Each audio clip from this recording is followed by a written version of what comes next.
first honored with a call into the service of my country. Then, on the eve of an arduous struggle for its liberties, the light in which I contemplated my duty required that I should renounce every pecuniary compensation. From this resolution I have in no instance departed, and being still under the impressions which produced it, I must decline as inapplicable to myself any share in the personal emoluments which may... All too will bear in mind this sacred principle, that though the will of the majority is in all cases to prevail, that will to be rightful must be reasonable, that the minority possesses their equal rights, which equal law must protect, and to violate would be oppression.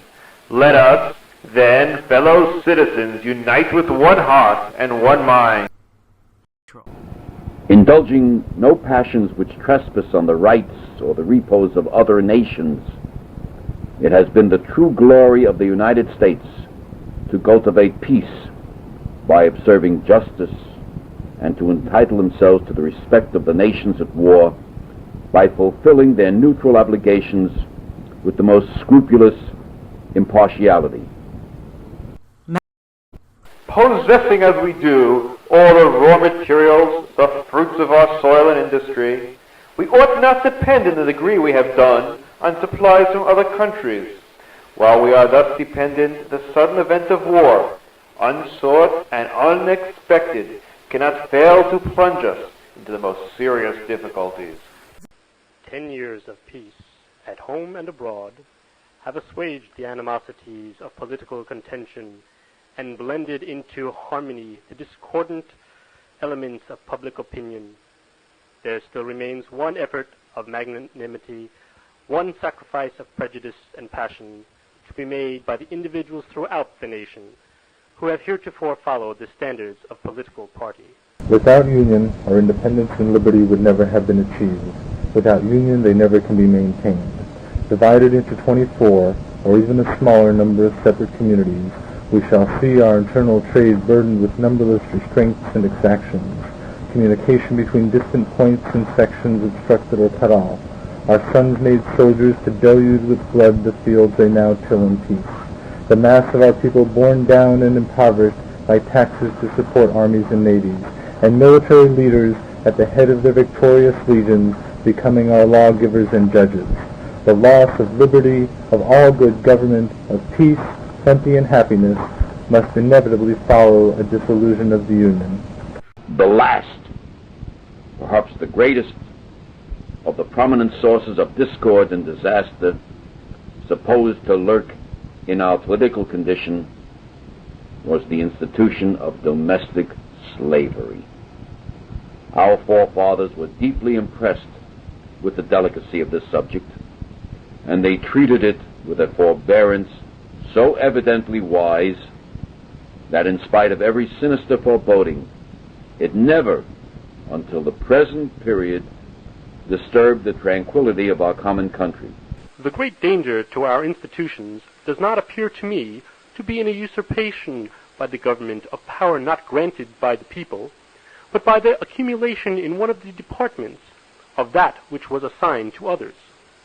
Limited as are the powers which have been granted, still enough has been granted to constitute a despotism if concentrated in one of the departments. To the people of the United States, fellow citizens, before my arrival at the seat of government, the painful communication was made to you by the officers presiding over the several departments of the deeply regretted death of William Henry Harrison. I regard the question of annexation as belonging exclusively to the United States and Texas. Foreign powers do not seem to appreciate the true character of our government. Our Union is a confederation of independent states whose policy is peace with each other and all of the world. To enlarge its limits is to extend the dominions of peace over additional territories and increasing millions. As American freemen, we do not but sympathize in all efforts to extend the blessings of civil and political liberty, but at the same time we are warned by the admonitions of history and the voice of our own beloved Washington to abstain from entangling alliances with foreign nations. In all disputes between conflicting governments, it is our interest, not less than our duty, to remain strictly neutral, while our geographic position, the genius of our institutions and our people, the advancing spirit of civilization, and above all the dictates of religion direct us to the cultivation of peaceful and friendly relations with all powers. If our great corporations would more scrupulously observe their legal limitations and duties, they would have less cause to complain of the unlawful limitations of their rights or of violent interference with their operations. The community that in concert, open or secret, among its citizens denies to a portion of its members their plain rights under the law has severed the only safe bond of social order and prosperity. I believe that involuntary servitude, as it exists in different states of this Confederacy, is recognized by the Constitution. I believe that it stands like any other admitted right, and that the states where it exists are entitled to efficient remedies to enforce the constitutional provisions.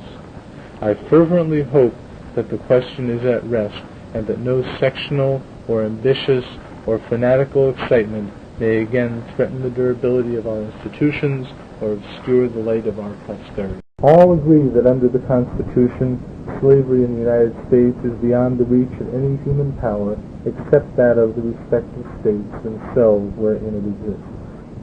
May we not, then, hope that the long agitation on this subject is approaching its end, and that the geographical parties to which it has given birth, so much dreaded by the father of his country, will speedily become extinct.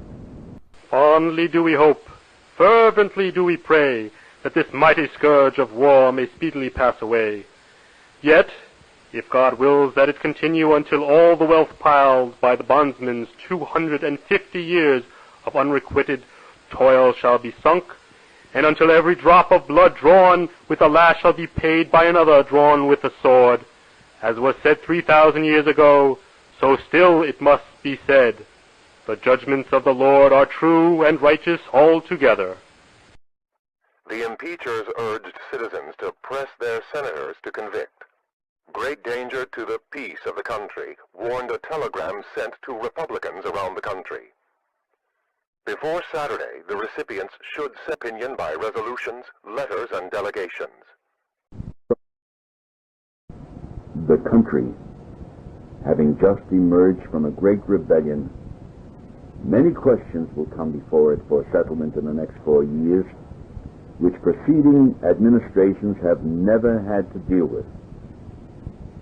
In meeting these, it is desirable that they should be approached calmly, without prejudice, hate, or sectional pride, remembering that the greatest good